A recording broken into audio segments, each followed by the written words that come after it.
Hello, my friend, and welcome back to the Modern Cavewoman Show. So, today I want to have a conversation about being a quitter. So, tell me what you think when you hear that phrase, being a quitter. So, I am a proud quitter. I have quit many, many, many things that were bad for my well being, whether that was mentally, physically, or spiritually. I cultivate my well being. It is my most prized possession. And yet, I feel like in modern society, we still have a really negative connotation to quitting things, even if it's terrible for our well being, things that are making us miserable and sick. We're still not quitting them because of shame or guilt or peer pressure, whatever it is. I've heard so many times phrases like, we aren't quitters. We don't quit. We stick with it. When we commit to something, we show up. We don't give up. Have you ever said or heard those things? Maybe said them to yourself quietly when you're like, I can't go on. And it's like, no, I don't quit. I keep going. I keep going. Now, there's a lot of value to that. So when I talk about quitting, I'm talking about quitting things that are unhealthy for us, things that make us miserable and sick. I'm a big believer in quitting those kind of things for two reasons. First off, if you're sticking with something that's not good for you, you're abandoning yourself. And you have to spend every moment of your life with yourself. Awake or asleep, you're with yourself.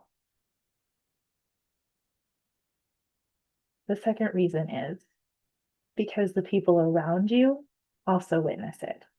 The people you care about can see you abandoning yourself, can see you neglecting your own well being. They can see you basically declaring that you are not worth as much as whatever this other thing is, whatever it is. Now, it's up to you, right? You decide what you're worth. You decide what your values are. You decide what's important to you. So I'm really only offering up my personal philosophy on this. But I feel like it's important to quit the things that are damaging us so that the people around us, the people who care about us, can have an example of that so that they can also know that it's okay to choose what's right for them, what's good for them. I, I really feel like if everyone had the freedom to choose what was right and good for themselves, this world would be a lot better to walk around in. But I can only touch a certain number of people. So that's why I'm offering this up to you today. Let me know how it's landing with you. Because here's a few examples. Let's say you have a job that just sucks the life out of you. You come home from work and you are drained, you're grumpy, you're complaining, right? You're complaining about the people who have not treated you right all day. And what does that do? Well, in the first place, it creates that energy for you outside of the situation that's making you miserable. So it's making you miserable in the rest of your life as well. It's attracting other people to you who have that same low state of living, right? You end up with friends and colleagues who are always complaining too, right? And that doesn't feel good. I don't know about you, but for me, it doesn't feel good. After I've been complaining, I kind of feel guilty, maybe a little ashamed even, that I was spending time just trashing whatever it was I was trashing, even if it's terrible. It's like I just spent my life force, my energy units, and my time rehashing something that just wasn't any fun. All right, let's be honest, it's just not any fun. So when you're in that, right, and you're creating that in your life, and you're creating that for your family, you're creating that for the people around you who start to feel like this might be normal, like this might actually just be how life is. You go to a job that sucks the life out of you, that you hate, and you come home and you complain about your job and how much you hate it, and you spend very little of your actual life feeling good and enjoying things. Is that how it's supposed to be? Well, I don't know, right? You get to choose. But for me, I would consider quitting that job. Now, maybe not just drop and run. I'll tell you, I'll be honest. I have. I literally went home at lunch one day and could not force myself to go back to my job because it was making me so sick, like physically, emotionally sick. But I also would encourage you to take a moment, if you can, and create an exit plan, no matter how long or short it is. Take the time to think of what you actually need to do in order to be able to leave. It's like if you're sitting in traffic and you hate it and you're upset and you're angry and it's like, this is just killing me. Maybe you need to just get out of your car and walk away. Or maybe you need to go, okay, I'm going to take a deep breath and I'm going to figure out how to never end up stuck in traffic like this again. Right? Does that make sense? That when you quit, it's okay to make a plan. It's okay to give yourself a transition. I'm not at all suggesting you just always drop and run. So, relationships too. And from my experience, this has been the hardest thing. And I had to learn this lesson a few years ago in quite a painful way that I had a friend who I thought was on my team, right? I thought we were good friends and we had each other's backs, and it turned out we didn't. And I still wanted to make more excuses. I had been making a lot of excuses for her. She wasn't making her own excuses. I was giving her unsolicited second, third, fourth, millionth chances around things. And I woke up one day and I realized she wasn't making her own excuses to me for her bad behavior, for the mean things she was doing and saying to me, for the ways she was taking advantage of me. She wasn't asking me for second chances. I was just giving them to her for no good reason. Maybe she didn't even want them. That was really what hit me in the gut, was that maybe this person doesn't even want a second chance. They're just taking it because I keep throwing it out there. So I quit.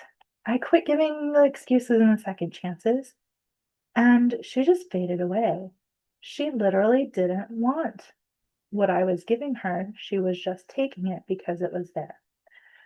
So this is one part of the conversation I'm kind of trying to bring up around quitting, is that, maybe like with your job, maybe they're just waiting for you to quit. Maybe the circumstances are so miserable, the people are treating you poorly because they're hoping that you will. Or let's say in personal development, maybe you have a goal and you're working with a coach or a therapist or somebody, and they keep telling you, it's just around the corner. If you just keep going, you're going to take one more step and it's going to be there. How many times have you heard something like that? I've heard it many, many times. Like, it's just that one more step, that one more day, that one more rep. And I'm going to call this out because what if it's not? What if every extra step, what if every extra energy unit, every extra corner you turn around is actually leading you farther away because you think you have to keep pushing? So here's my philosophy on this. I believe that anything that's meant for me is going to show up in the same spot at the same time as me when it's right. Whether or not I'm pushing and driving and taking one more step in the wrong direction, maybe I'm going in the right direction, but I just keep going past it and it has to catch up to me. I don't know. We don't know how all this stuff does, right? Life is a little bit of a mystery, but I always pull myself back to this and I go, you know what? No matter what I do, I'm going to be in the right spot for the right thing at the right time, no matter what. No matter what. And that let me let go of some of this manipulative kind of gaslighting stuff about keep going, keep striving, don't quit, because it's like, what if quitting is exactly what I need to do? Have you ever been going the wrong way down the road and it's straight ahead and the lights are all green, so why not just keep going? But you're going in the wrong direction because you are just keeping going. You're not going to quit. And what if you quit? What if you quit driving, pulled over, and let whatever it was catch up to you? Let your friend catch up to you. Let that relationship catch up to you. Let that perfect job catch up to you. So I'm going to give you that because that is my inner cave woman talking. This is the modern cave woman show, of course. So my modern woman is going, no, you got to keep going. You got to keep going for that goal. You got to stick with your commitments and show people that you have integrity. And my inner cave woman, who is wisdom as old as time, my instincts, my intuition, my nature, she's like, wait a minute. If that was true, everyone who's never gone anywhere would never have anything that's meant for them, and that can't possibly be true.